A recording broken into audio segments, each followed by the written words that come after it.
संस्थेचे संचालक माननीय श्री प्रशांत कुलकर्णी साहेब, प्रशालेचे मुख्याध्यापक माननीय श्री A.S. सावंत सर, त्याचप्रमाणे ज्युनियर कॉलेजचे उपप्राचार्य माननीय श्री V.V. गायकवाड सर, त्याचप्रमाणे प्राथमिकचे पर्यवेक्षक माननीय श्री S.V. दाभाडे सर, तसेच सर्व शिक्षक बंधू-भगिनी, शिक्षकेतर कर्मचारी, विद्यार्थी विद्यार्थिनी आणि या कार्यक्रमासाठी उपस्थित असणाऱ्या सर्व महिला पालक भगिनी यांच्या आजच्या कार्यक्रमासाठी झाडाला पाणी घालून कार्यक्रमाची सुरुवात करा.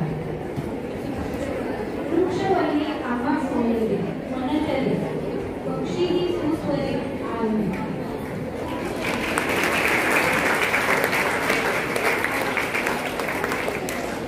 चिंगीनं लावलं एक झाड, झाडाला म्हणाली लवकर वाढ, तुला नवी घालीन पाणी, तुझ्यासाठी गाणी गाणी. गाणी ऐकून फुलं फुलतील, फुलं पाखरांचे हवे फुलातील फुलं छान, फुलतील फुलं छान छान, हसत राहतील पान पान.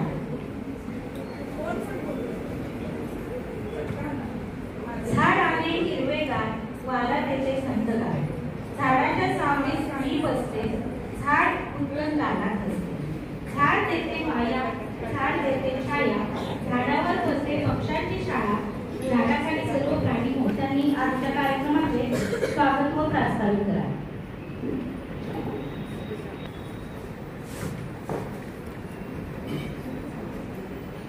पलू शिक्षण प्रसारक मंडळ संचलित लक्ष्मणराव किर्लोस्कर विद्या मंदिर, ज्युनियर कॉलेज आणि व्यवसाय अभ्यासक्रम विभाग आणि या विभागामध्ये सर्व विभागामध्ये कार्यरत असलेली सखी सावित्री मंच, या सखी सावित्री मंचा मार्फत आज आपण महिला मेळावा, त्याचबरोबर महिलांचे हक्क आणि थोडेसे त्यांचे कायदे, त्याचबरोबर महिलांचं आरोग्य हा संयुक्त कार्यक्रम आपल्या प्रशालेच्या सांस्कृतिक हॉलमध्ये संपन्न करत आहोत. या कार्यक्रमाच्या निमित्तानं उपस्थित असणारे आजचे प्रमुख अतिथी माननीय डॉक्टर देशपांडे मॅडम, त्याचबरोबर आजच्या या कार्यक्रमाच्या अध्यक्षा, पलू शिक्षण प्रसारक मंडळाच्या उपाध्यक्षा माननीय डॉक्टर श्रीमती आशाताई पाटील माई, त्याचबरोबर पलू शिक्षण प्रसारक मंडळाचे सन्माननीय सदस्य प्रशांत कुलकर्णी आणि लक्ष्मणराव किर्लोस्कर विद्या मंदिर व ज्युनियर कॉलेजचे उपप्राचार्य V.V. गायकवाड सर, व्यवसाय अभ्यासक्रमाच्या उपप्राचार्या डॉक्टर U.D. पाटील मॅडम आणि 5 ते 8 या माध्यमिक विभागाचे सुपरवायझर S.V. दाभाडे सर, सर्व महिला अध्यापिका, महिला पालक वर्ग, सर्व 9 ते 12 मधल्या विद्यार्थिनी, अध्यापक वर्ग यांचं या कार्यक्रमाच्या निमित्ताने मी हार्दिक हार्दिक स्वागत करतो. आपण सर्वांनी गेल्या महिन्याभरापासून एक बातमी पाहतोय, बदलापुरात घडलेली घटना, आणि या घटनेच्या धर्तीवर महाराष्ट्र शासनानं एक जी आर काढला आणि त्या GR मध्ये प्रत्येक शाळा कॉलेजेसमध्ये सखी सावित्री मंच स्थापन व्हावा. ऑलरेडी आपल्या निर्भया पथक आहेच, महिला तक्रार निवारण समिती आपल्या शाळेत कार्यरत आहे. म्हणजे हे 2 मंच आपल्या विद्यालयामध्ये कार्यरत आहेतच. निर्भया पथक हे जवळजवळ जिल्ह्यामध्ये कुठेही नाही, त्यावेळेपासून आपल्याकडे हे कार्यरत आहे. आपण निर्भया पथकाची पेटी प्रत्येक विभागामध्ये ठेवलेली आहे. त्यामध्ये मुलींनी त्यामध्ये आपली काही तक्रार असेल, काही समस्या असेल तर त्यामध्ये टाकावी आणि ती दर सोमवारी अधिकारी वर्ग आणि निर्भया पथकाच्या प्रमुख U.D. पाटील मॅडम आहेत, त्या नेहमी त्या बोलत असतात. त्याच्यामध्ये आलेल्या सूचनांची दखल त्या घेत असतात. जर काही मेजर सूचना असतील, मेजर दखल असेल तर संबंधित पोलीस स्टेशनला ती कळवली जाते, SP ऑफिसला ती कळवली जाते आणि त्या तक्रारीचं निवारण केलं जातं. हे काम आपण करतोय. पण याशिवाय जी बदलापूरमध्ये जी घटना घडली, त्या घटनेच्या आधारावरती शासनानं लगेच एक GR काढला आणि प्रत्येक शाळेमध्ये आणि प्रत्येक कॉलेजेसमध्ये सखी सावित्री मंच असावा. आता हा सखी सावित्री मंच स्थापन करण्याचा उद्देश असा आहे की मुलींच्या ज्या काही अडचणी असतात, मुलींच्या ज्या काही समस्या असतात, मुलींच्यावर कुठे अत्याचार घडत असेल, असं जर असेल तर ते पटकन या मंचामार्फत शासनाला आणि त्याचं निराकरण व्हावं किंवा ते निर्मूलन व्हावं, हा उद्देश या समितीचा आहे. आणि ही समिती स्थापन करण्यात आली. ही समिती स्थापन करत असताना आपण पहिल्यांदा बरेच उपक्रम राबवले, मुलींचे प्रबोधन केलं. पहिल्या समितीमध्ये मुलींनी काय केलं पाहिजे हे सांगण्यात आलं. या ज्या ज्युनियर कॉलेजच्या मुली आहेत, 10वीच्या मुली आहेत, त्यांनी ज्या लहान मुली आहेत त्यांच्यावर संस्कार घडावेत. त्यांना कोणी असं काही फसवण्याचं काम करत असेल तर ते निदर्शनास आणून द्यावं, त्यांचं उद्बोधन करावं. हे काम या मोठ्या मुलींनी करायचं आहे. आणि मोठ्या मुलींच्या मध्ये एखादी मुलगी चुकत असेल तर तिचं प्रबोधन करण्याचं काम या आपल्या मैत्रिणींनी करायचं आहे. त्याचबरोबर त्या लगेच आपल्या अध्यापक वर्गांना सांगायचं आहे. अध्यापक वर्गाने ते या मुलीचं प्रबोधन करून या गोष्टीचं निर्मूलन करायचं आहे. तर ह्या सगळ्या गोष्टी स्थापन झाल्यापासून आपले विविध उपक्रम चालू आहेत, विविध ज्या काही समस्या येतात त्यावर निराकरण चालू आहे. आणि हे काम करत असताना आपण मुलींचं आरोग्यही जपणं गरजेचं आहे. आणि हा संयुक्त कार्यक्रम महिला मेळावा, मुलींचं आरोग्य आणि महिला पालकांना मार्गदर्शन या संयुक्त गोष्टी आपण घ्याव्यात, हा उद्देश किंवा शासनाचा GR पडलेला आहे. आणि त्यानुसार CO साहेबांनी परवाच आपल्या जिल्हा परिषदेच्या ज्या CO मॅडम आहेत त्यांनी परवाच एक मीटिंग घेऊन सांगितलं की प्रशालेमध्ये महिला मेळावा, आरोग्य मेळावा घ्यावा आणि मुलींच्या मध्ये जनजागृती करावी, महिलांच्या मध्ये जनजागृती करावी, या उद्देशानं आपण हा मेळावा आयोजित करतोय. आणि या मेळाव्यासाठी ज्या उपस्थित आहेत त्या डॉक्टर मॅडम देशपांडे मॅडम यांचं पुनश्च एकदा आणि व्यासपीठावरील सर्व मान्यवरांचं, त्याचबरोबर महिला पालक वर्गांचं, सर्व अध्यापक वर्गांचं मी पुनश्च एकदा हार्दिक स्वागत करतो आणि हा कार्यक्रम घेण्याचा उद्देश संपवतो. जय हिंद, जय महाराष्ट्र. धन्यवाद सर. आज आपल्याला पाहुणे जे आहेत त्यांचा परिचय आपल्याला नाही, तर त्यांचा परिचय करून देतील ज्युनियर कॉलेज विभागाच्या ज्येष्ठ शिक्षिका माननीय सौ US सावंत मॅडम.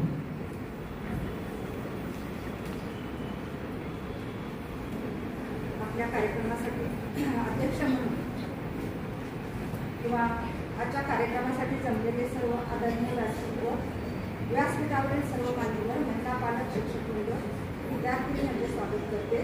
तसेच आपल्या कार्यक्रमासाठी अध्यक्ष म्हणून डॉक्टर आशाताई लक्ष्मणराव पाटील या लाभलेल्या आहेत. या आपल्या पलूस शिक्षण प्रसारक मंडळाच्या उपाध्यक्ष आहेत.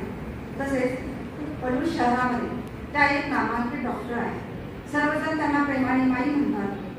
त्या सखी सावित्री महिला तक्रार निवारण समितीच्या अध्यक्ष आहेत. या कार्यक्रमासाठी आपल्याला 2 प्रमुख पाहुणे लाभलेले आहेत. एक आहे डॉक्टर सीमा देशपांडे मॅडम. त्यांचा विषय आहे महिलांचे आरोग्य. त्यांचं शिक्षण आहे BHMS MD होमिओपॅथी. त्या होमिओपॅथी वैद्यकीय प्रॅक्टिशनर म्हणून 2003 पासून हार्दिक स्वागत कार्य करत आहेत. तसेच Yamuna homeopathy medical college Sangareddy Telangana येथे त्यांनी 2 वर्ष काम केलेलं आहे. आरोग्य विद्यापीठात त्या बहिस्थ परीक्षक म्हणून कार्यरत आहेत. JJ Makhdoom homeopathic college Jaysingpur येथे सहयोगी प्राध्यापक प्रसूती व स्त्रीरोग विभाग येथे त्यांनी काम केले आहे. सुश्रुषा ऑर्गनायझेशन इस्लामपूर येथे समुपदेशक म्हणून काम केले आहे. लोकनेते Rajaram Bapu Patil hospital and research centre Islampur येथे आरोग्य अधिकारी म्हणून त्यांनी काम केलं आहे. योगा व नॅचरोपॅथीमध्ये मास्टर डिप्लोमा पूर्ण केला आहे. Shri Sairam homeopathy medical college and research centre Chennai येथे आंतरराष्ट्रीय कॉन्फरन्समध्ये त्यांनी नियामक म्हणून काम केलं आहे. तसेच शालेय विद्यार्थी आरोग्य शिबिरामध्ये आरोग्याबाबत जनजागृती कॅम्पमध्ये त्या सहभागी होतात. मासिक पाळी समज, गैरसमज, त्यावेळी घ्यावयाची काळजी याविषयी शाळांमध्ये त्या माहिती देतात.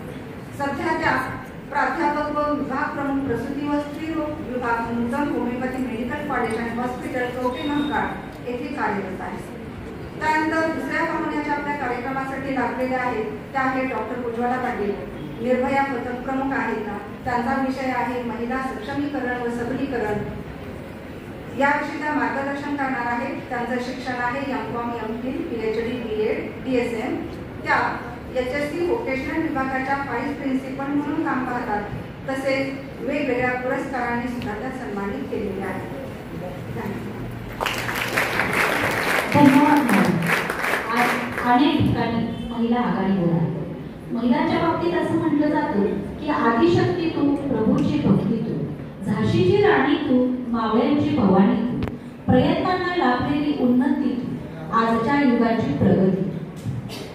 यानंतर असे म्हटले जाते की अतिथी देवो भव, आणि आपल्याला लाभलेल्या अतिथींचा सत्कार करणं हे क्रमप्राप्त आहे.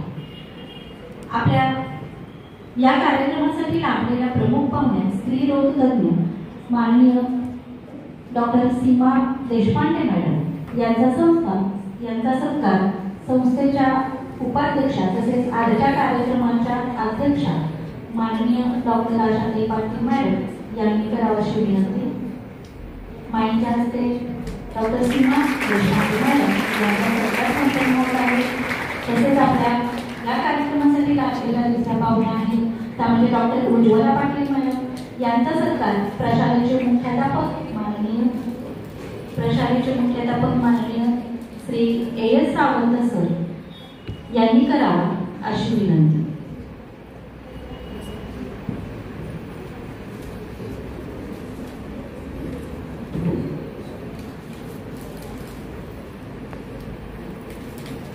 योडी पाटील मॅडम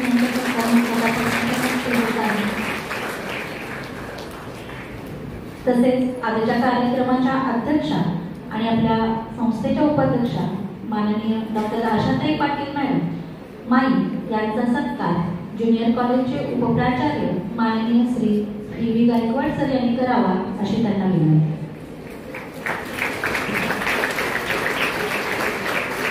तसेच व्यासपीठावरील इतर मान्यवरांचा सत्कार माध्यमिक विभागाच्या सांस्कृतिक विभाग प्रमुख पागले मॅडम यांनी करावा अशी त्यांना विनंती.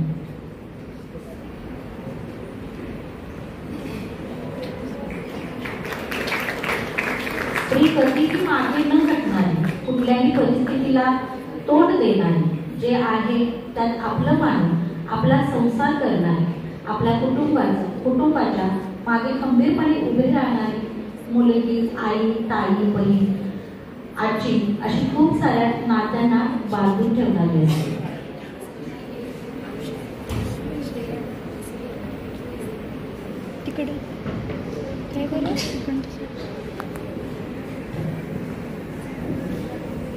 विद्यार्थिनींनो, कायदे व कल्याण कार्यक्रमाच्या माध्यमातून आर्थिक, सामाजिक, शैक्षणिक व सर्व क्षेत्रात समजले जातात.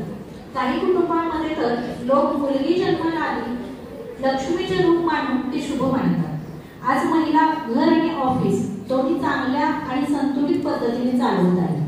पूर्वीच्या तुलनेत आज देशात प्रत्येक मुलगी शिक्षण घेत आहे आणि प्रत्येक क्षेत्रात कोणत्या ना कोणत्या पदावर कार्यरत आहे. पुरुषाच्या खांद्याला खांदा लावून चालणे आज कुठेतरी महिलांच्या सुरक्षेवर प्रश्न.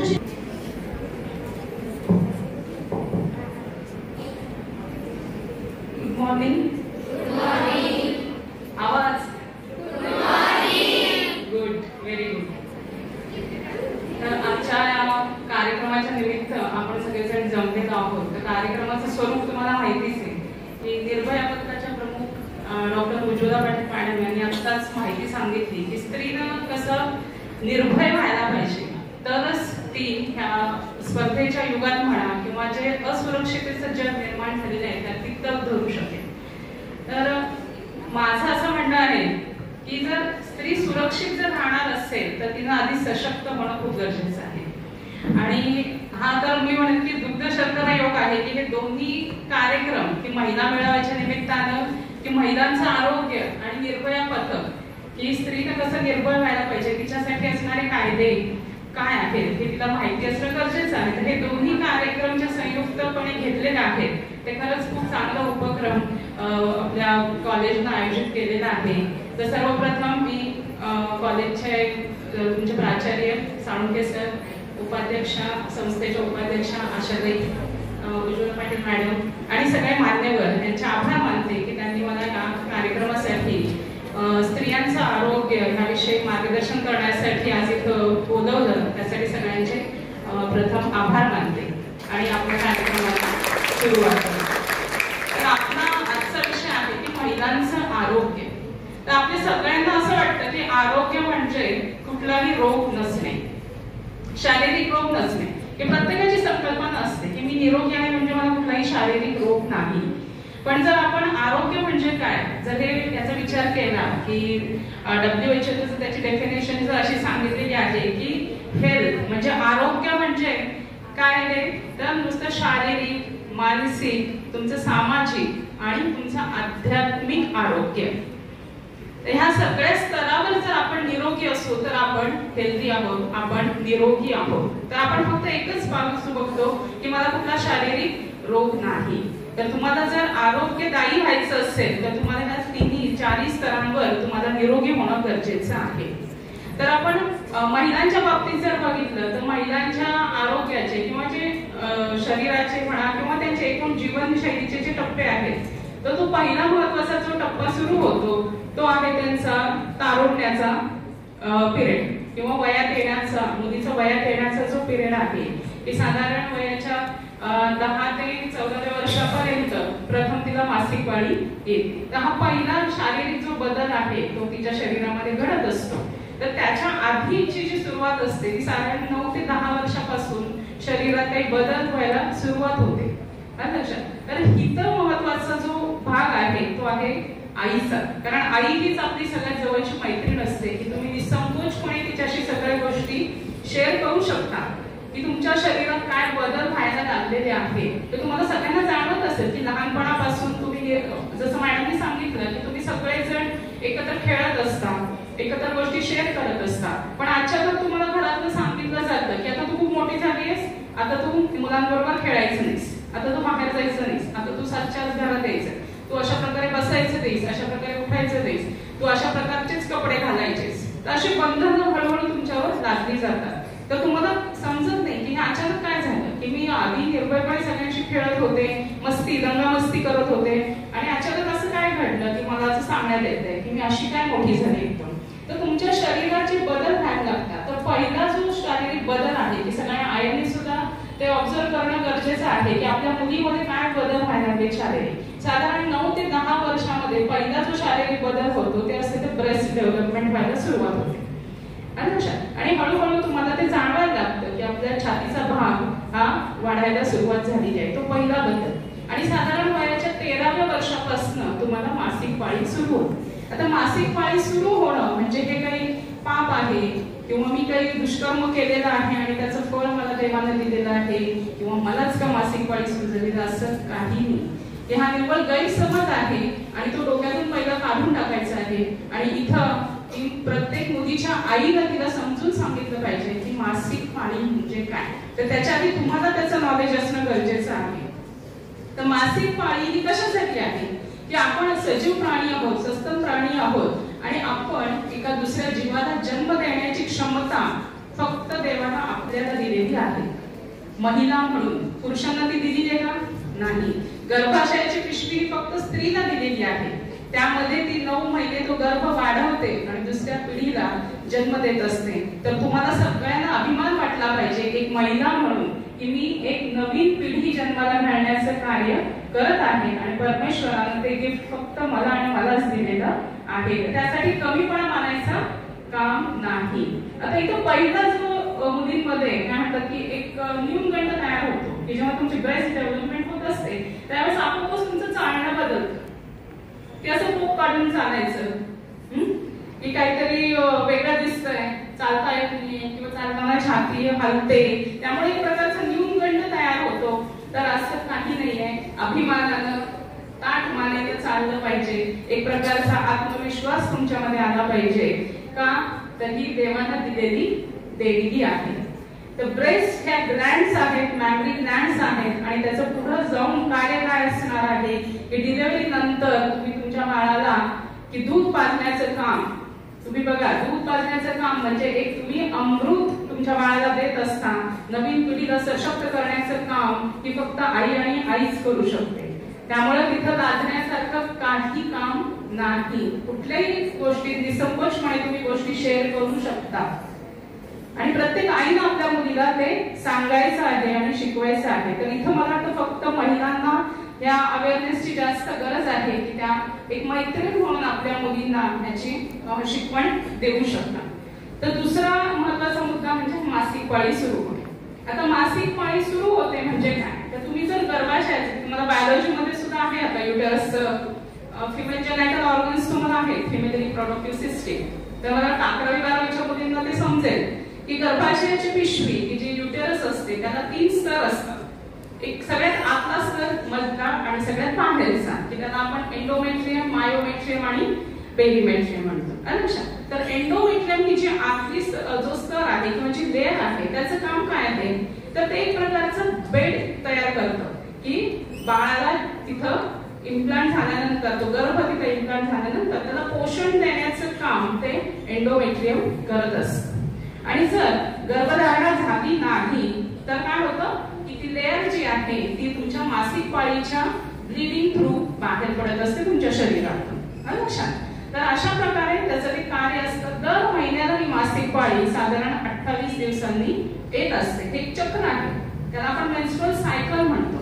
एक चक्र आहे, दर महिन्याचं एक चक्र आहे. काहींमध्ये ती 28 दिवस येते, काहींमध्ये ती 30 दिवसांनी येते, काहींमध्ये ती 31 दिवसांनी सुद्धा येऊ शकते.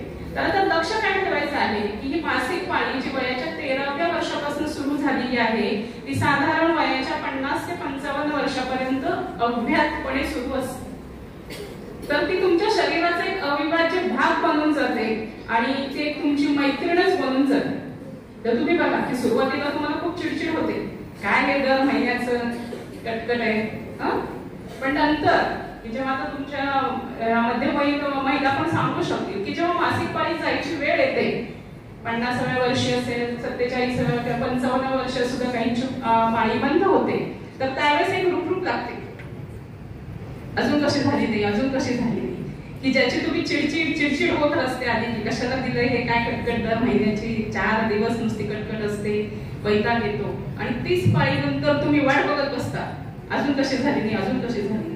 लक्षात. तर ती एक प्रकारे तुमच्या शरीराचा अविभाज्य भाग बनून जाते. तर ही मासिक पाळी सुरू होत असताना जसं सांगितलं की 28 दिवसांना येते, तर इथं लक्ष काय ठेवायचं आहे की सुरुवातीच्या काळात की काय होते की तुमच्या शरीराचे अजून हार्मोन्स जे असतात ते सेट झालेले नसतात. तर त्यामुळे काय होतं, काहींना सुरुवातीला 3 महिन्याने, एका पाळी सुरू झाली की पुन्हा 3 महिन्याने येते, 6 महिन्याने येते, काहींना वर्षभर सुद्धा येत नाही. तर इथं घाबरून जायचं काम नाही. तर खूप वर्ष झालं असेल, 6 महिने झाले असेल तर तुम्ही नक्कीच तुमच्या डॉक्टरांचा सल्ला घेऊ शकता. पण 2-3 महिन्यानंतर एकदा येत असेल तर तिथं एवढं काळजी करण्याचं काम नाहीये. तुमचे हार्मोन्स अजून ते सेट झालेले नसतात, शरीराला अजून ती सवय झालेली नसते, त्यामुळे तुम्हाला ते बदल जाणवायला सुरुवात होते. दुसरा पाळीच्या बाबतीचा जो महत्वाचा मुद्दा आहे की जे ब्लीडिंग होतं ते आहे 4 दिवसांचं, काहींच्या मध्ये 5 दिवस, 6 दिवस, काहींसाठी की प्रत्येकाची प्रकृती ही वेगळी असते, त्या प्रकृतीनुसार ते तुम्हाला ब्लीडिंग 4, 5 किंवा 6 दिवस सुरू राहत असते. साधारण प्रत्येक मासिक पाळीमध्ये 80 ml ब्लड लॉस होतो आपल्या शरीरात किंवा 100 ml ब्लड लॉस हा होत असतो. तो नॉर्मल आहे, म्हणजे 80 to 100 ml हे ब्लड लॉस हे नॉर्मल आहे. त्याच्यापेक्षा जर जास्त तुम्हाला ब्लीडिंग होत असेल की 7-7 दिवस, 8-8 दिवस, 15 दिवस काहींना ब्लीडिंग सतत सुरू राहत असतं, तर तिथं तुम्हाला तुमच्या डॉक्टरला कन्सल्ट करणं गरजेचं आहे. आणि तुम्ही तुमच्या आईलाही सांगू शकता की अजून 10 दिवस झाले तरी अजून ब्लीडिंग सुरू आहे किंवा 15 दिवस झाले किंवा फक्त स्पॉटिंग होतंय, थोडं थोडं होतंय, तर ते सुद्धा काही हार्मोनल चेंजेसमुळे हे बदल घडत असतात आणि तुम्ही त्याच्यासाठी वेळीच उपचार घेणं गरजेचं आहे. तर इथं काही घाबरून जायचं काम नाहीये. फक्त इथं काय आहे, गोष्टी शेअर करण्याची गरज आहे, ते पण न लाजता. आपल्या शरीरात काय बदल होत आहेत, काय त्रास होतो हे तुम्ही दुसऱ्याला सांगितल्याशिवाय समजणार नाही. त्यामुळे अशा गोष्टी की अजूनही आपल्याकडे असंच आहे की मासिक पाळीबद्दल बोलायचं म्हटलं की सगळ्यांच्या मानाखाली जातं की मासिक पाळी हा शब्द, पिरियड्स, मेन्स्ट्रुअल सायकल, MC हे असं साधं बोलायचं म्हटलं तरी आपण काय होतं, लाजून गप्प बसतो. अजूनही मनमोकळेपणाने त्यावर बोललं जात नाही. तर हा बदल होणं खूप गरजेचं आहे, कारण ती एक नैसर्गिक प्रक्रिया आहे. प्रत्येकाच्या शरीरात होणारा हा बदल आहे आणि हे फक्त आणि फक्त नवीन जीव जन्माला घालणे, पुढील पिढीसाठी हे सगळी देवानं केलेली ही प्रक्रिया आहे आणि ती ऍक्सेप्ट करणं हे सगळ्यांचं काम आहे. तर दुसरा एक आणखी पाळीच्या संदर्भात जर बघितलं, जसं सांगितलं की मेन्स्ट्रुअल ब्लिडिंग तुम्हाला जास्त दिवस होतं, त्यानुसार की समजा जास्त ब्लिडिंग 100 ml पेक्षा जास्त ब्लिडिंग होत असेल की तुम्हाला दिवसाला 4 किंवा 5 किंवा 6 पॅड्स जर सॅनिटरी पॅड्स चेंज करायला लागत असतील तर ते नक्कीच ते प्रोफ्यूज ब्लिडिंग आहे आणि तुम्हाला डॉक्टरचा सल्ला घेणं गरजेचं आहे. आता ह्याच्यामुळे काय होऊ शकतं, तर एकतर जास्त रक्तप्रवाह झाल्यामुळं तुम्हाला विकनेस येऊ शकतो, अशक्तपणा येतो, काही करावंसं वाटत नाही, झोपून राहावंसं वाटतं, कामात उत्साह राहत नाही. आणि दुसरा महत्वाचा म्हणजे काय की तुम्हाला ॲनिमिया होऊ शकतो.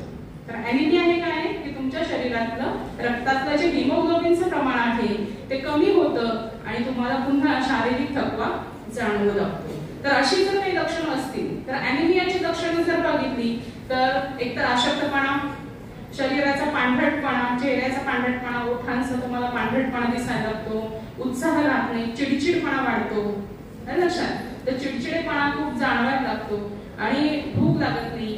तर अशी जर काही लक्षणं असतील तर ती नक्कीच ॲनिमियाची लक्षणं असू शकतात. तर इथं पालकांनी काय करायचंय की दर 6 महिन्यानं किमान वर्षातून एकदा तरी आपल्या मुलाची शारीरिक तपासणी करून घेणं खूप गरजेचं आहे. हिमोग्लोबिनचं प्रमाण किती आहे, दर 6 महिन्यांना त्यांना डिवर्मिंग करणं म्हणजे जंताच्या गोळ्या देणं हे प्रत्येक पालकाचं काम आहे. तर हे सगळं त्यांनी वेळोवेळी बघितलं पाहिजे. आता या सगळ्या गोष्टी जर बघितल्या तर ह्याच्यात आहाराचा खूप महत्वाचा मुद्दा येतो. आहार जर व्यवस्थित असेल तर ह्या सगळ्या गोष्टी आपण टाळू शकतो. आता मासिक पाळीच्या बाबतीत आणखीन एक दुसरा प्रॉब्लेम जर बघितला तर तो आहे डिस्मेनोरिया. म्हणजे काय तर पेनफुल पिरियड्स. तर पाळीच्या आधी किंवा पाळी सुरू झाल्यानंतर सुद्धा पोटात दुखणे, कंबर दुखणे, पाय दुखणे, काही तर एवढे की चक्कर सुद्धा येते, मुली चक्कर येऊन पडतात शाळेत आणि मग त्याचा परिणाम काय होतो, दप्तर उचलणे, घरी जाणे. किंवा पाळी जर येणार असेल 2-4 दिवस आधी तर आधीपासूनच शाळेला ताणली तर ह्याचा परिणाम काय होतो की तुमच्या अभ्यासावर सुद्धा त्याचा परिणाम होतो. तर ऍज अ डॉक्टर मी असं सांगेन की डिस्मेनोरियाची जी पेन असते किंवा जे काही दुखणं असतं ते आपण प्रत्येक जण बेअर करू शकतो. की ते एवढं असं काही दुखणं नाहीये की आपण त्याच्यासाठी घरी बसायचंय, खूप विश्रांती घ्यायची आहे आणि शाळा बुडवून अभ्यास बुडवून विश्रांती घ्यायची, असं काही नाही. ती परमेश्वरानं जास्त सहनशक्ती ही फक्त स्त्रीला दिलेली आहे. तर कुठलंही दुःख असेल, शारीरिक असेल, मानसिक असेल तर ती सगळं दुःख ती सहन करू शकते. आणि असंच की तुमच्याच नाही, आमच्या मेडिकल कॉलेज मध्ये सुद्धा असंच आहे की पिरियड्स आले की लेक्चर्स बंद करायचे आणि घरी बसायचे किंवा त्याच्यासाठी पोटदुखीवरच्या गोळ्या घ्यायच्या. बऱ्याचशा मुली जातात मेडिकल मध्ये आणि आपल्या पण गोळ्या घेऊन येतात. तर हे चुकीचं आहे की पोटदुखी डिस्मेनोरियासाठी तुम्ही अजिबात गोळ्या घेऊ नका. त्याचेही सुद्धा साईड इफेक्ट्स आहेत आणि कुठलंही औषध हे डॉक्टरांच्या सल्ल्याशिवाय घ्यायचं नाही. हे सर्रास असं बघितलं जातं, मेडिकल मध्ये जायचं, डोकं दुखतंय गोळी घेऊन या, पोटात दुखतंय गोळी घेऊन या. तर हे चुकीचं आहे. आणि ह्याच्यावर काय की प्रत्येकाच्या शरीराची क्षमता वेगळी असते, प्रत्येकाच्या शरीराच्या वजनानुसार त्याचा डोस ठरलेला असतो आणि ते फक्त आणि फक्त डॉक्टर्सच तुम्हाला प्रिस्क्राईब करू शकतात. तर मनाला कुठलंही मेडिकेशन घ्यायचं नाही. आणखी एक तिसरी तक्रार जर आपण बघितली मासिक पाळीच्या रिलेटेड तर ती असते की प्रीमेन्स्ट्रुअल टेन्शन म्हणून एक प्रकार आहे की मासिक पाळी यायच्या आधी एक 8 दिवस डोकं दुखणे, सतत डोकं दुखणे किंवा अर्ध डोकं दुखणे, त्याला आपण अर्धशिशी म्हणतो.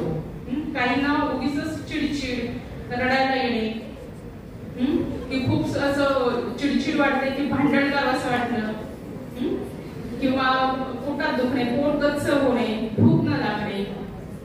तर ह्या प्रकारची जी काही लक्षणं असतात तर ती सगळी ह्या प्रीमेन्स्ट्रुअल टेन्शनची असतात. तर it is related to hormones. तर हा जो सगळा मासिक पाळीचा जो खेळ आहे हा सगळा हार्मोन्स रिलेटेड आहे की तुमच्या शरीराचे बदल घडतात, शारीरिक असू देत, मानसिक असू देत, हे सगळे ते फक्त हार्मोन्स मुळे आहे.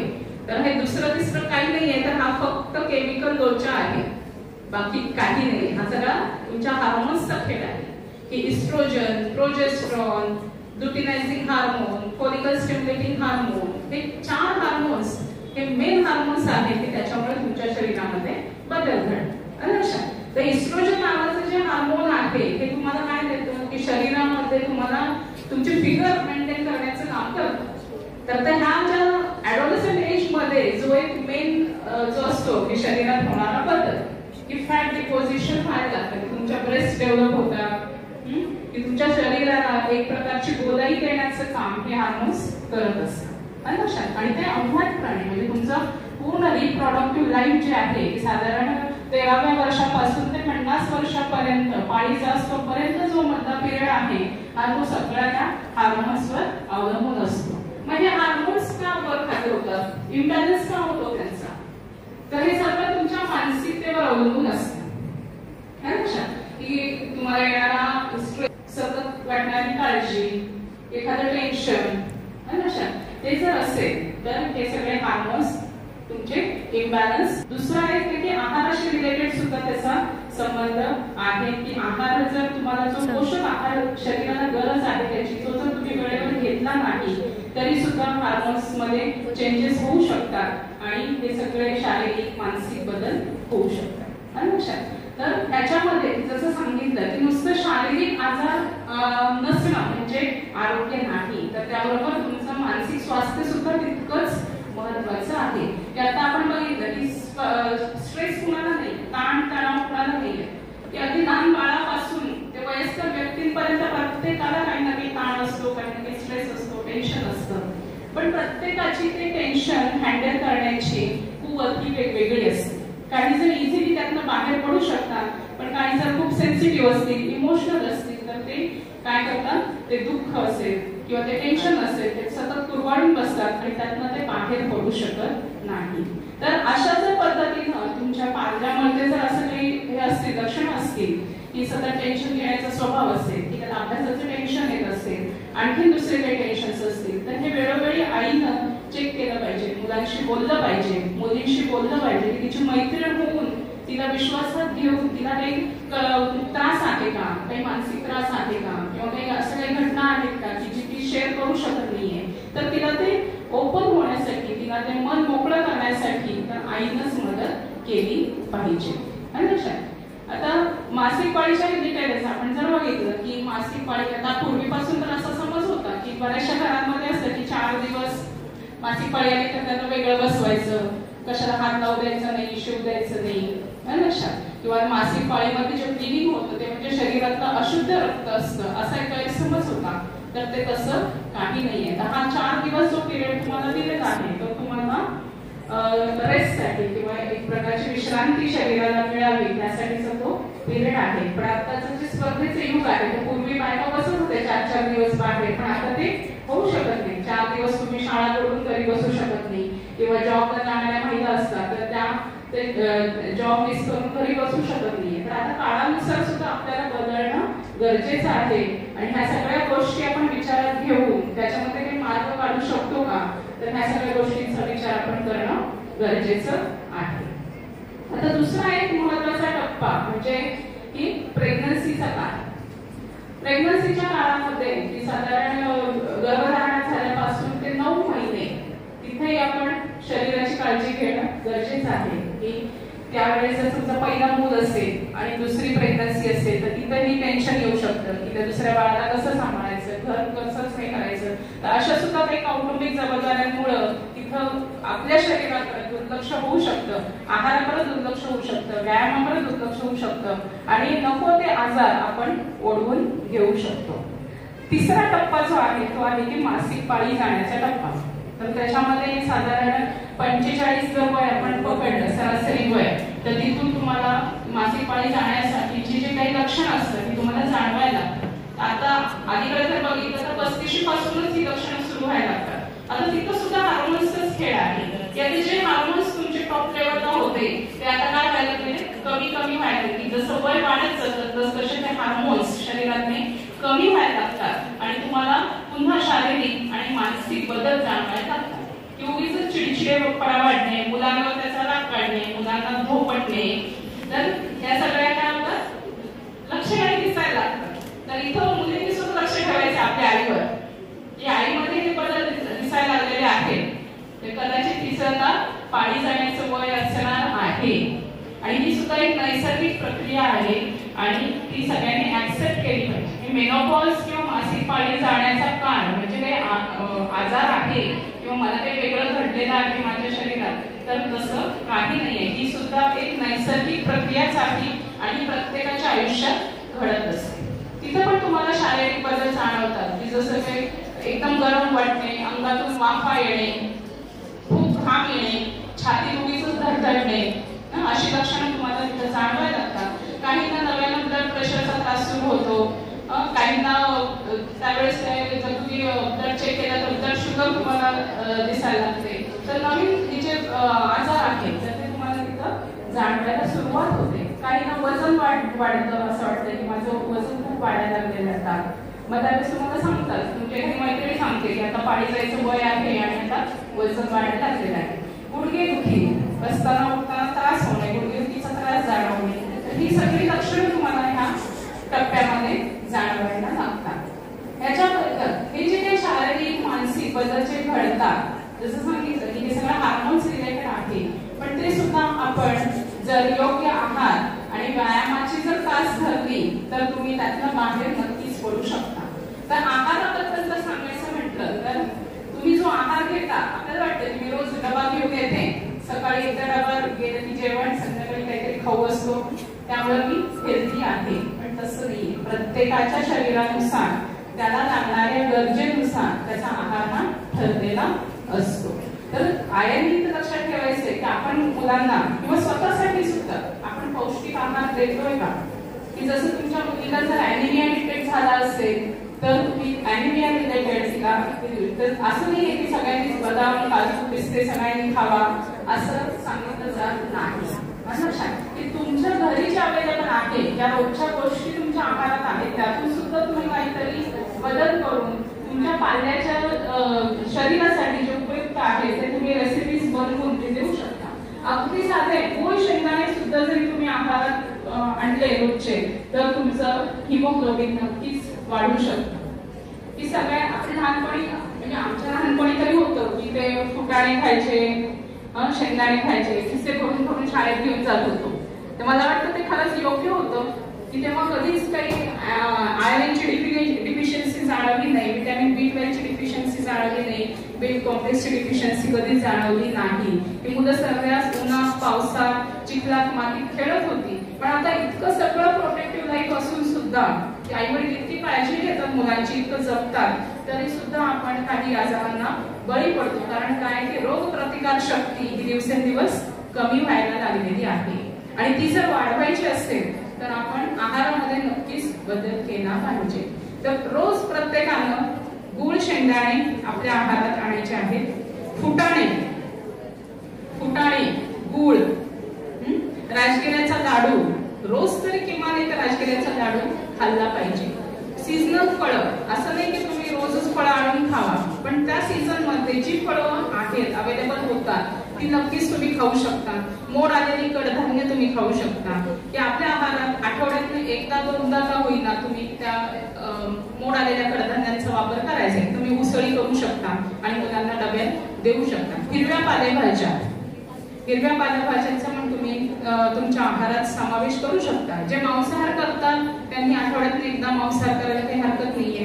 अंडी ते खाऊ शकतात, त्यातनं तुम्हाला प्रोटीन मिळू शकतं. आणि हे नुसताच आहार घेऊन सुद्धा चालणार नाही, तर त्यासाठी ते घेतलेलं प्रोटीन जे आहे, जे विटॅमिन्स आहेत, जे मिनरल्स आहेत, ते पचवण्यासाठी तुम्हाला व्यायामाची गरज आहे. की नुसताच आहारामध्ये बदल करून चालणार नाही, तर तुम्हाला व्यायाम सुद्धा करायला पाहिजे.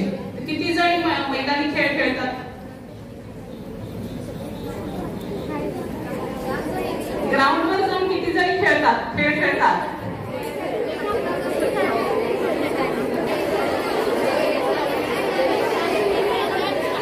दोन हात वर करायचे नाहीये, एका वेळी एकच हात वर करायचे. गुड. आणि मोबाईलवर किती जणी करून खेळतात? मोबाईलवर गेम खेळणारे किती जणी आहेत? सगळ्या?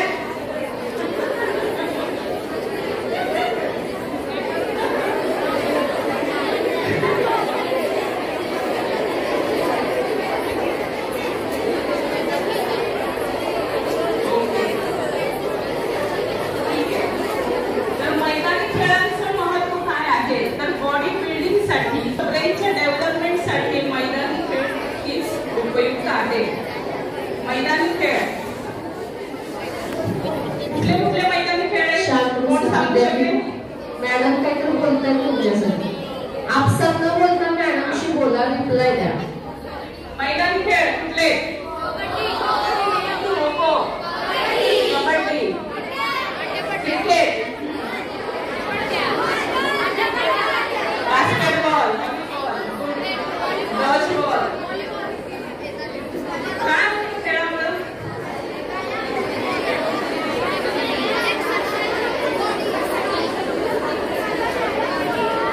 एकाने सांगितलं तर नक्कीच त्याचा सगळ्यांना फायदा होईल. सगळे एकदम बोलले तर कोणतरच होणार आहे. हा, ज्याला सांगायचं त्यांनी पॉझिटिव्हली उभं राहायचं आणि सांगायचं.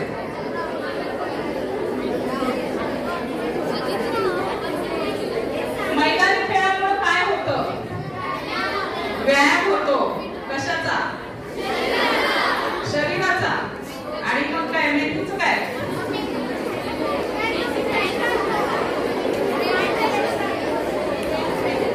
तर शारीरिक आणि बौद्धिक सुद्धा व्यायाम होतो. खो खो खेळताना सुद्धा तुम्हाला कुठं पळायचं आहे, कबड्डी खेळताना तुमच्याला कसं पकडायचं आहे, त्याचा पाय कसा पकडायचा आहे, त्याला कसं आऊट करायचं आहे, कोण ठरवतं? मेंदू. त्यामुळं मैदानी खेळामुळे काय होतं? शारीरिक व्यायामापेक्षा तुमचा जास्त व्यायाम काय होतो? मेंदूचा होतो. कोऑर्डिनेशन टेक्निक डेव्हलप होतं. लक्षात. आणि हे सगळं करण्यासाठी तुम्हाला काय करायला पाहिजे? योगासन. लक्षात. की ज्यांना मैदानी खेळ जमत नाहीये, की जे करू शकत नाहीये, तर त्यांनी जर योगाची जर क्लास घातली, रोजच्या रोज जर त्यांनी नियमितपणे योगासनं केली, तर त्यांना नक्कीच त्याचा फायदा होऊ शकतो. आणि ज्या काही शारीरिक तक्रारी आहेत, की जसं म्हटलं की मेन्स्ट्रुअल पेन असेल, बाकीच्या ह्या काही तक्रारी असतील, विनाकारण टेन्शन येत असेल, जे हार्मोन्स इम्बॅलन्स झालेले आहेत, तर ते नक्कीच तुमच्या योगासनामुळं तुम्ही ते हार्मोन्स जे इम्बॅलन्स झालेले आहेत ते तुम्ही व्यवस्थित करू शकता. तुमच्या मासिक पाळीच्या जे काही तक्रारी असतील, मासिक पाळी अनियमित असेल, दर 6 महिन्यात येत असेल, 3 महिन्यात येत असेल, काही ना वर्ष येत नसेल, तर ते सुद्धा तुम्ही व्यवस्थित करू शकता घरच्या घरी योगासने करून. लक्षात.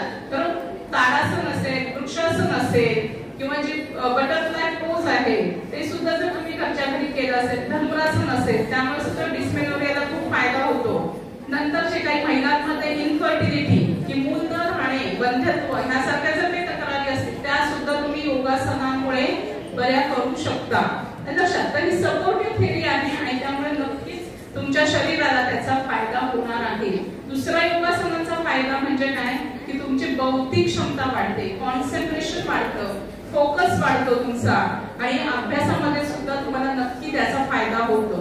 योगाबरोबरच जर तुम्ही मानसिक शांतता किंवा मेंटल रिलॅक्सेशन साठी जर मेडिटेशन जर केलं, किमान 10 मिनिटं ध्यान धारणा, काहीही विचार न करता फक्त शांत बसणे, हे जरी केलं तरी तुम्ही आयुष्यामध्ये काहीतरी चांगलं अचीव करू शकता.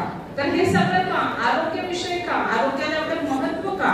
जसं सांगितलं की स्त्री ही फक्त आणि फक्त एकमेव अशी व्यक्ती आहे की ती पुढील पिढी घडवू शकते. आणि मुलंच किंवा जे तरुण आहेत ते काय आहेत? आपल्या देशाचं भविष्य आहे.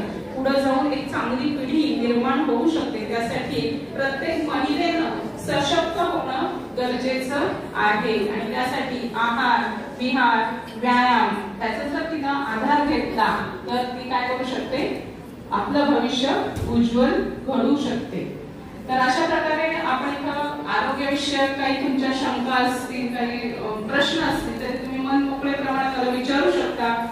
तुमचं जर काही समाधान झालं असेल तर ठीक आहे. आणखी काही शंका असतील तर आपल्या पालक वर्ग आहे, त्यांनी काही शंका असतील त्या विचारू शकतात निसंकोचपणे. काही प्रॉब्लेम नाही.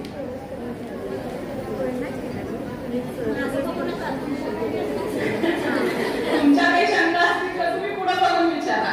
त्यांच्या काही शंका असतील तर त्या विचारतील. दुसरं आणि महत्त्वाचं की मॅडमने जे गुड आणि बॅड टच बद्दल सांगितलं तर ती नक्कीच खूप चांगली माहिती आहे. प्रत्येकाला ती उपयुक्त माहिती आहे. पण ह्याच्यापेक्षा जर मला वाटतं शारीरिकदृष्ट्या सुदृढ होऊन की प्रत्येकीनं जर कराटे आणि ह्याचं जर शिक्षण घेतलं आणि सेल्फ डिफेन्स जर प्रत्येकीनं जर आत्मसात केला तर येणाऱ्या कुठल्याही तुमच्या येणारं संकट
पाहिजे आणि चक्कर येत्या उलटे वगैरे होत्या.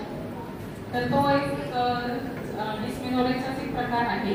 जर तुम्हाला जर पेन असह्य होत असेल, हां, तर ते जर असेल की अगदीच असह्य होत नसेल तर तुम्ही डॉक्टरांचा सल्ला घेऊन तुम्ही ते अँटीस्पाझमोटिक किंवा पेन रिलीफ करणारी गोळी तुम्ही घेऊ शकता. मला जे पाळी म्हणजे त्यामधून वाईट अंगावरचं चालतं. तर तुम्ही एकदा गायनेकोलॉजिस्टला कन्सल्ट करून तिथे काही इन्फेक्शन आहे का हे सुद्धा तुम्ही चेक करून घेऊ शकता. समजा PID म्हणजे काही इन्फ्लेमेटरी काही जर सूज आली असेल ना त्या अवयवांना इन्फेक्शन झालं असेल त्यामुळे सुद्धा पोटात दुखणे असू शकते.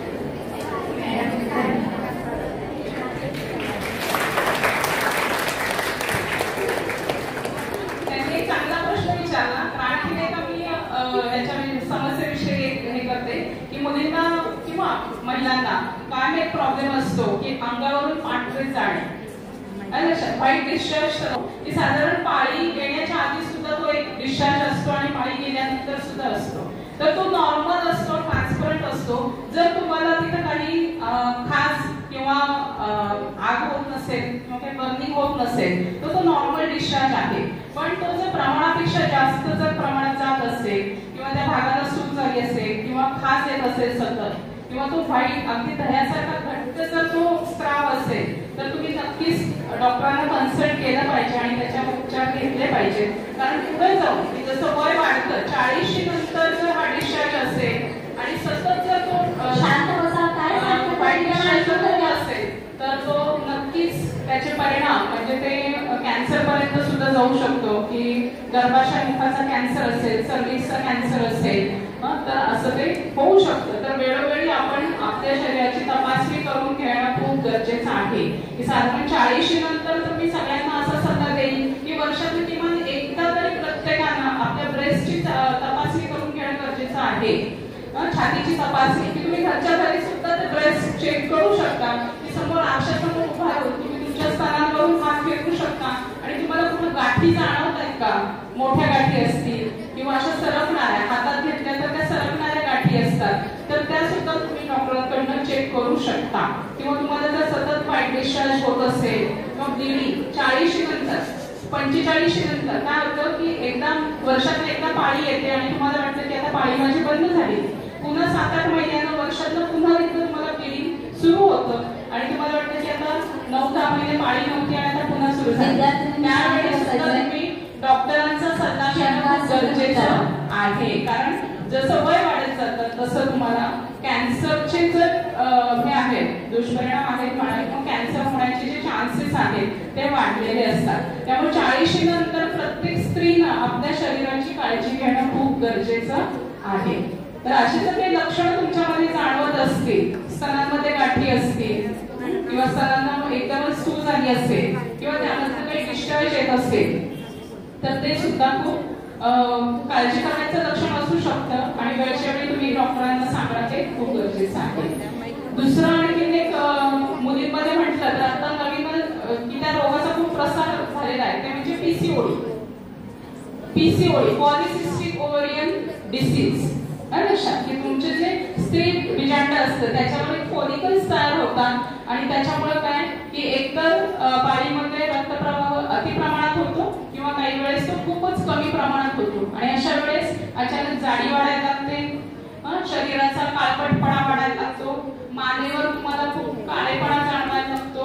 लक्षात किंवा मानेवर तुम्हाला एक प्रकारचा असा एक जसं बैलाच्या पाठीवर असतं ना वशिंड म्हणतात त्याला, त्या प्रकारचा एक बफेलो हंप ज्याला म्हणतात तशा प्रकारचं एक तुम्हाला दिसायला लागतं. तर अशा प्रकारचे जर काही लक्षणं दिसत असतील तर नक्कीच ती पीसीओडीची लक्षणं असू शकतात आणि पुढे जाऊन पीसीओडी पुढे वंध्यत्व येण्याची सुद्धा शक्यता असू शकते. लक्षात. तर आता कसा ट्रेंड निघालाय की आपण बघतो की उशिरा लग्न करण्याचा ट्रेंड निघालेला आहे. करिअरच्या नावाखाली, जॉबच्या नावाखाली 35-40 झाली तरी मुली अजून लग्न करत नाही. तर वय वाढल्यामुळे सुद्धा ज्या काही शारीरिक घडामोडी तुमच्या शरीरात घडतात की उशिरा मूल होणे, उशिरा लग्न होणे, उशिरा मूल होणे, त्यामुळे सुद्धा आता काय व्हायला आहे की नवीन नवीन तुम्ही डिसीजेसना आव्हान द्यायला सुरुवात केलेली आहे. नंतर जसा नवीन तुमचा मित्र मोबाईल मोबाईलचे दुष्परिणाम सुद्धा तुमच्या शरीरावर व्हायला लागलेले आहेत. हार्मोनल इम्बॅलन्स सुद्धा मोबाईलचे जे रेज आहेत त्याच्यामुळे तुमच्या शरीरावर होत आहे. तुमच्या मेंदूची क्षमता हळूहळू कमी व्हायला लागलेली आहे. कॉन्सन्ट्रेशन पॉवर त्याच्यामुळे कमी झालेली आहे आणि मुलं नक्कीच अभ्यासात मागं पडत आहेत. काही गोष्टी ज्या आहेत डिजिटल जे आपण युग बघतो त्याच्यामध्ये नक्कीच चांगले आहेत. इंटरनेटचा तुम्ही चांगला वापर करू शकता. नवीन नवीन गोष्टी शिकण्यासाठी तुमच्या अभ्यासासाठी त्याचा वापर करू शकता. पण जर त्याचा अतिरिक्त वापर होत असेल की आता सुद्धा रिसर्च सुरू आहे की तुम्ही मोबाईलचं स्क्रीन किती वेळ पाहता आणि लक्षात की तो स्क्रीन टाइम जर तुम्ही 2-2, 3-3 तास ते रील स्क्रोल करत असाल आणि लक्षात एकदा सुरू केलं की आपण किती वेळ मोबाईल बघतो याचं भान राहत नाही आणि त्याचा आपल्या डोळ्यांवर की नवीन आता डिसीज झालेला आहे की त्याला म्हणतात कॉम्प्युटर व्हिजन सिंड्रोम. डोळ्यांमधनं पाणी येणं, डोळ्यांची जळजळ जाणवणं, डोळे कोरडे पडणं, चष्मा लागणं, नंबर वाढणं, वाढलेला नंबर कमी न होणं, ह्या सगळ्या त्याच्यामुळे काय झालेले आहे दुष्परिणाम व्हायला लागलेले आहेत. तर मोबाईलचा अतिरिक्त वापर आपण किती करायचा आणि तो कुठं थांबवायचा हे त्याच्या हातात आहे. तसंच एका ठिकाणी बसण्यामुळे सुद्धा त्याच्यामुळे सुद्धा तुम्ही ओबेसिटी असेल तर ते तुम्ही त्याचंही प्रमाण मुलींमध्ये वाढले आहे. जाडी वाढणे, अतिरिक्त जाडी वाढणे त्यामुळे सुद्धा डायबिटीस असेल, हायपरटेन्शन असेल ह्यासारखे रोग आता तुम्ही लहान वयातच की डायबिटीस हा अगदी 30-40 नंतरचा रोग समजला जायचा पण आता अगदी नवजात बालकाला सुद्धा डायबिटीस झालेला आपण बघतोय की शाळेतल्या मुलींना सुद्धा डायबिटीस झालेला आपण बघत आहोत. तर हा सगळा कशाचा परिणाम आहे तर आपल्या लाईफस्टाईल जी आपण बदलून घेतलेली आहे. लक्षात तर पूर्वीचं जे होतं की आपल्या रोजची रुटीन पाहिजे, योग्य आहार पाहिजे, योग्य व्यायाम पाहिजे. तर ह्या सगळ्या गोष्टी जर तुम्ही वेळोवेळी आत्मसात केल्या तर मला वाटतं नक्कीच तुमची रोग प्रतिकार शक्ती वाढेल आणि जे काही आजार होणार आहेत ते तुम्ही नक्कीच थांबवू शकता. तर मला वाटतं सगळ्यांचं शंकाचं निरसन झालेलं आहे. कोणालाही शंका नाही आहे. आमच्या 11वी-12वीच्या मुली आहेत. बऱ्याच मुली आज त्यांनी घरी जाते का तर पोटात आणि प्रॅक्टिकलला वगैरे अशा उभा राहिला की त्यांना चक्कर येते. सारखं आणायचं स्टाफरूममध्ये त्यांना बसवायचं हा प्रकार खूप चालू त्यांना इथंच नाहीये. मला वाटतं तो युनिव्हर्सल प्रॉब्लेम आहे प्रॅक्टिकलला आणि आमच्या मेडिकल स्टुडंट्स क्लिनिकला उभे राहिले की धडाधड कोसळतात आणि मग ते शिकवायचं राहतं बाजूला त्यांना सावरण्यात वेळ जातो. लक्षात त्याचे सांगितलं तुम्हाला की त्याच्यामुळेच एकतर नाश्ता करणे नाही. किती जण ब्रेकफास्ट करतो सकाळी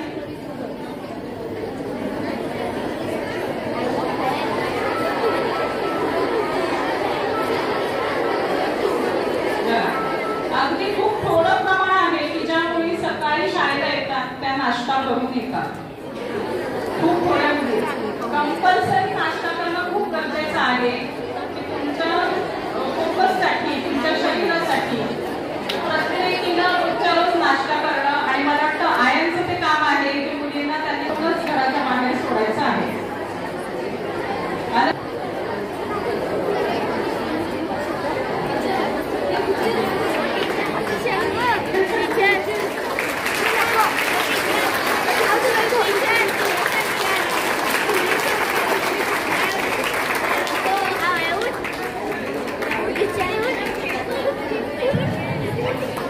तिकडे जाते.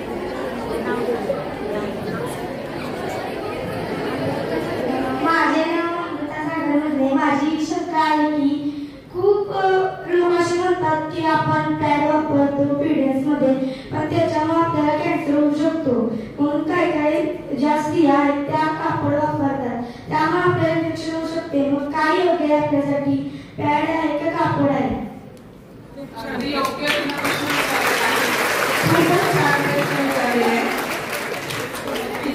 आणि खरं तर पहिल्या काळात तिच्यासाठी होते की तिने धाडसानं हा प्रश्न विचारलेला.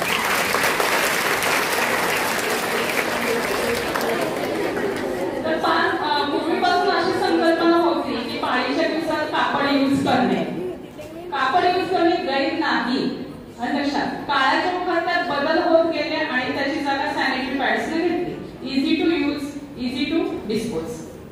की पॅड वापरणं खूप इझी आहे, त्याच्यासाठी काही वेगळं करायला लागत नाही आणि ते धुवायला लागत नाही, ते तसेच डिस्पोज केले की चालतात, त्यामुळे त्याचा ट्रेंड वाढत नाही. पण पूर्वी अशी होती की संकल्पना पॅड नव्हते, तर पूर्वीच्या बायका पण कपडेच वापरत होता. पण त्याच्यामध्ये एक आहे की तुम्ही जर त्याच्याबद्दलची स्वच्छता जर पाळली की पुन्हा तिथंच की लाजून चोरून धुवायचं, कुठंतरी कोपऱ्यात वाळत घालायचं, त्यामुळे काय व्हायला लागलं, इन्फेक्शनचं प्रमाण वाढायला लागलं. लक्षात, त्यामध्ये इन्फेक्शन होऊन किंवा डिलिव्हरीमध्ये किंवा मृत्यूचं प्रमाण जास्त वाढायला लागलं, बायकांना त्याचे इन्फेक्शन्स व्हायला लागले. तर तिचं स्वच्छता तुम्ही पाळत असाल तर कपडा यूज करायला काही हरकत नाहीये. तुम्ही जर आता आम्ही बघितलं असेल मोबाईलवर तर आणखी ते कापडी सुद्धा आता पॅड्स आलेले आहेत, त्याची सुद्धा ते ऍड आपण आता बघतो की असं नाहीये की कपडा वापरायचा, पण तुम्ही जर त्याची स्वच्छता पाळत असाल, वेळोवेळी ते चेंज करत असाल. आता मुलींचा प्रॉब्लेम काय आहे, तुम्ही सकाळी एकदा 9-10 वाजता शाळेत आल्या की 5 वाजता घरी जातात, दिवसभर ते एकच पॅड ते यूज करतात. लक्षात, तर जर तुम्ही दर 4 तासाला सॅनिटरी पॅड बदलणं गरजेचं आहे, नाहीतर त्याच्यामध्ये पुन्हा बॅक्टेरियाज वाढतात आणि तुम्हाला ते इन्फेक्शन होऊ शकतं. कारण त्याच्यामध्ये ते काय केलं असतं, सोप करण्यासाठी ते मटेरियल वापरलेलं असतं. तर त्यानं सुद्धा काय की सतत तुम्ही ज्या ओलाव्यात राहिल्यामुळं ते सॅनिटरी पॅड तसंच भिजलेलं वापरल्यामुळं काय होतं, स्किनला इन्फेक्शन होतं, फंगल इन्फेक्शन होतं, मांड्यांना खाज यायला लागते, काही मोठे फोड उठतात. लक्षात, तर ती स्वच्छता ठेवणं खूप गरजेचं आहे. जर सॅनिटरी पॅड वापरत असाल तर तुम्ही नक्कीच 3 ते 4 तासांना ते पॅड बदलणं गरजेचं आहे. प्रत्येक वेळेस तुम्ही ती जागा वॉश केली पाहिजे, तर ती स्वच्छता तिथं राहणार आहे. दुसरा आणखी एक मुद्दा की प्रत्येक शाळेमध्ये हा कॉमन प्रॉब्लेम आहे की सॅनिटरी पॅड यूज करतात आणि ते तसेच तिथे टाकून देतात उघड्यावर. लक्षात, तर बऱ्याच ठिकाणी हे असं प्रमाण आणि ते खरंच चुकीचं आहे की जशी आपण आपल्या आरोग्याची काळजी घेतो तशीच आपण दुसऱ्याच्या आरोग्याची सुद्धा काळजी घेणं गरजेचं आहे. की तुम्ही तसेच उघड्यावर टाकलेले सॅनिटरी पॅड्स, त्याचंही इन्फेक्शन दुसऱ्याला होऊ शकतं आणि जे ते उचलणारे आहेत कामगार, त्यांना सुद्धा ते इन्फेक्शन होऊ शकतं. कारण आम्हाला तर आपल्यापेक्षा आपण नेहमी दुसऱ्याची जास्त काळजी घेणं गरजेचं आहे. आणि हा मला तर स्त्रीचा स्थायी भाव आहे की आपण आपल्यापेक्षा नेहमी दुसऱ्याची काळजी करतो, आपल्या कुटुंबातल्या व्यक्तींची काळजी करतो. म्हणून तर स्त्रिया मागं पडतात ना, म्हणून तर त्यांना हा अवेअरनेस प्रोग्राम घ्यायची गरज लागली की त्या स्वतःच्या तब्येतीकडे लक्ष देत नाही, स्वतःच्या आरोग्याची हेळसांड करतात, कारण त्या नेहमी दुसऱ्याचा विचार करतात. तर प्रत्येकीनं आपल्या तुमची जी सॅक असेल, दप्तर असेल, तर त्यामध्ये प्रत्येकीनं 1 ते 2 सॅनिटरी पॅड्स एक्स्ट्रा ठेवायची गरज आहे. ते पेपरमध्ये रॅप केलेले असावे आणि जेव्हा तुम्ही ते डिस्पोज करता त्यावेळेस ते पेपरमध्ये व्यवस्थित रॅप करायचे आहेत आणि डस्टबिन मध्ये टाकायचे आहे.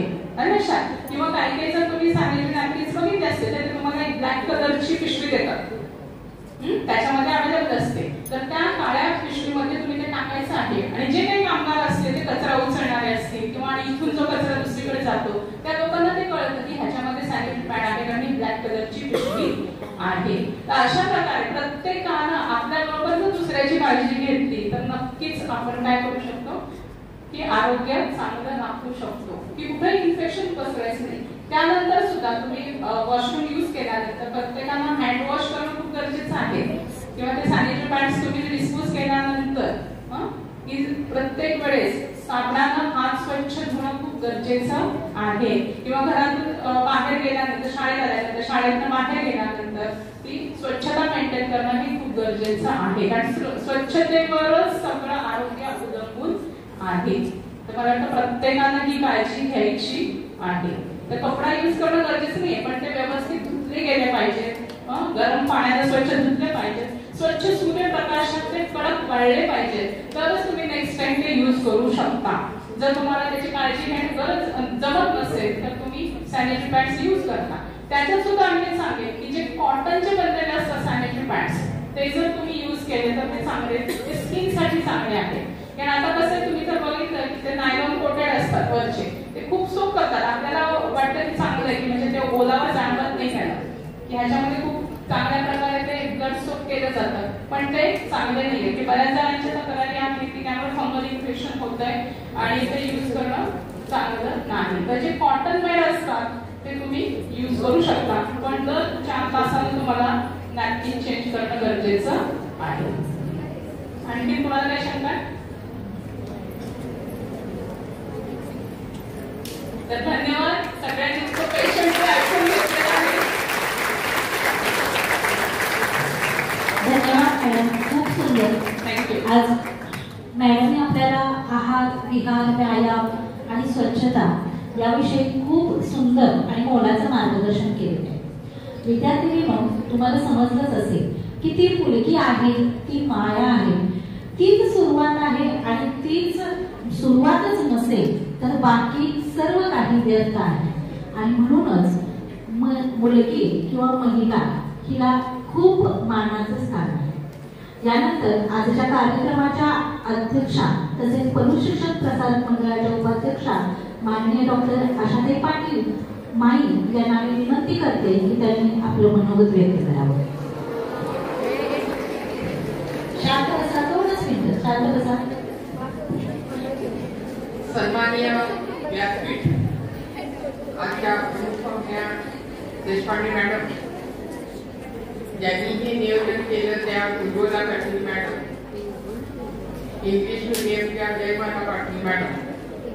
मी अगदी 2च मिनिटं बोलणार आहे, कारण तुम्हाला इतकी छान माहिती स्नेहा देशपांडे यांनी पण दिली आणि उज्ज्वला पाटील यांनी कायदेशीर दृष्ट्या जी काय आपल्याकडे नियोजन झालेलं आहे त्याची माहिती दिली. आणि देशपांडे मॅडमनी तर इतक्या सुंदर रीतीने अगदी जन्मांतराच्या मुलीपासून ते अगदी ज्येष्ठ नागरिकापर्यंतच्या सगळ्या समस्या त्यांनी यामध्ये मांडल्या. आम्ही अशा तऱ्हेचा उपक्रम नेहमी राबवत असतो, कारण आमच्या इथं पण सॅनिटरी पॅड देण्याची व्यवस्था केलेली होती. त्याचप्रमाणे निर्भया हे फक्त आमच्या या पशुशिक्षण प्रसारक मंडळाच्या शाळेमध्ये निर्भया प्रकार पहिल्यांदा स्थापन झालं. त्यामुळं मला असं वाटते की आम्ही हे जे वेगवेगळे कार्यक्रम करतो त्याचा परिणाम निश्चितपणे चांगला होतोय. कारण आता ह्या मुलींना ज्या काही शंका होत्या त्या शंका बऱ्याचशा पैकी निरसन झालेल्या आहेत. तसेच महिला वर्ग जो आहे तो महिला वर्गाने आपल्या पाल्याची कशी काळजी घ्यायची याचं पण मार्गदर्शन आपल्याला मिळालेलं आहे. मला वाटतं यापेक्षा सुंदर कार्यक्रम कुठलाही असू शकत नाही. असे वर्चुअल कार्यक्रम आम्ही करत जाऊ, त्याला तुम्ही चांगल्या सगळ्यांनी प्रोत्साहन द्या असं मी सांगून माझे 2 शब्द सांगतो. शेवटचा 2 कार्यक्रम म्हणजे प्राथमिक विभागाच्या सांस्कृतिक विभाग प्रमुख सौ आरती गुरव मॅडम यांना विनंती त्यांनी आभार व्यक्त करावे. इथं उपस्थित सर्व माझ्या मैत्रिणी, माणसाच्या मनात ऋणाची जाणीव राहील, माणसाच्या मनात ऋणाची जाणीव राहील, ऋण करण्याबद्दल आदर राहील, तोपर्यंत माणुसकीची भावना कायम राहील. म्हणूनच मी आज ऋणनिर्देश अर्थात आभार मानण्यासाठी आपल्या समोर उभी आहे. मैत्रिणींनो, आपल्या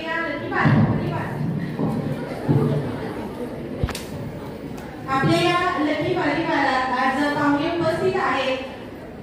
आपण घरातल्या पाहुण्यांच्या प्रमाणात जोपर्यंत त्याला गाडीकडे सोडत नाही तोपर्यंत कुणी बाळासारखं शांतपणे वागायचं आहे, शांत राहायचं आहे. आजच्या कार्यक्रमाच्या प्रमुख पाहुण्या स्त्रीरोग तज्ञ कवटेमंकार सन्माननीय डॉक्टर सीमा देशपांडे मॅडम यांनी आपल्या व्यस्त जीवनातून अमूल्य वेळ काढून येथे उपस्थित राहून अनमोल मार्गदर्शन केलं, त्याबद्दल मी त्यांची आभारी आहे.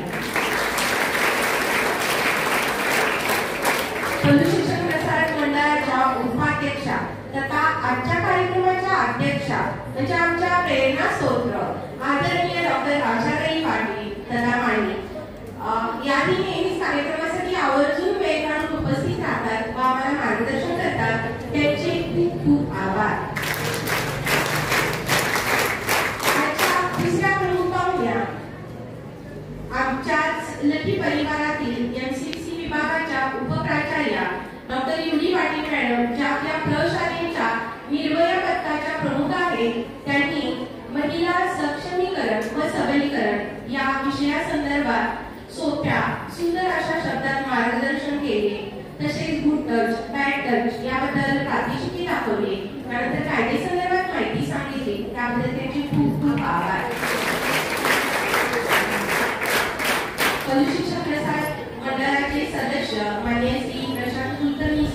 प्रशालेचे मुख्याध्यापक आदरणीय एल सावंत सर, ज्युनियर कॉलेजचे उपप्राचार्य गायकवाड सर, पर्यवेक्षक श्री दाभाडे सर ही आवर्जून येथे उपस्थित राहिले त्याबद्दल त्यांचेही आभार. इंग्लिश मीडियमच्या मुख्याध्यापिका माननीय सौ जयमाला पाटील मॅडम, बालविकाच्या मुख्याध्यापिका माननीय सौ जाधव मॅडम याही उपस्थित आहेत, त्यांचेही आभार. सती सावित्री मंचातील सर्व सदस्य ज्यांनी या कार्यक्रमाचे आयोजन केले त्यामुळे सुंदर व अनमोल मार्गदर्शन माझ्या या सगळ्यांना मिळाले त्याबद्दल त्यांचेही आभार.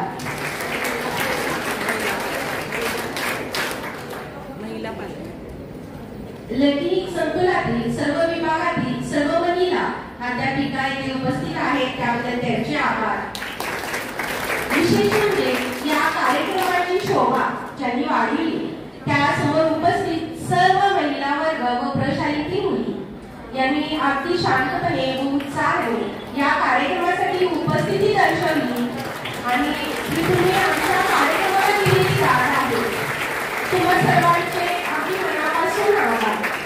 तसेच सूत्रसंचलन करणाऱ्या माझ्या सगळ्यांच्या आहेत सौ मंजुषा पाटील मॅडम, सौ कारेकर मॅडम यांचेही आभार. व्हिडिओ शूटिंग करणाऱ्या या माझ्या ज्या विद्यार्थी मैत्रिणी आहेत त्यांचेही आभार. शिक्षकेतर बंधू यांचेही आभार. त्या कार्यक्रमाचे आयोजन करण्यात त्यांचाही वाटा आहे. हा कार्यक्रम सफल करण्यासाठी ज्यांना अज्ञात व्यक्तींचे मार्गदर्शन लाभले, सहकारी मिळाले त्या सर्वांचे खूप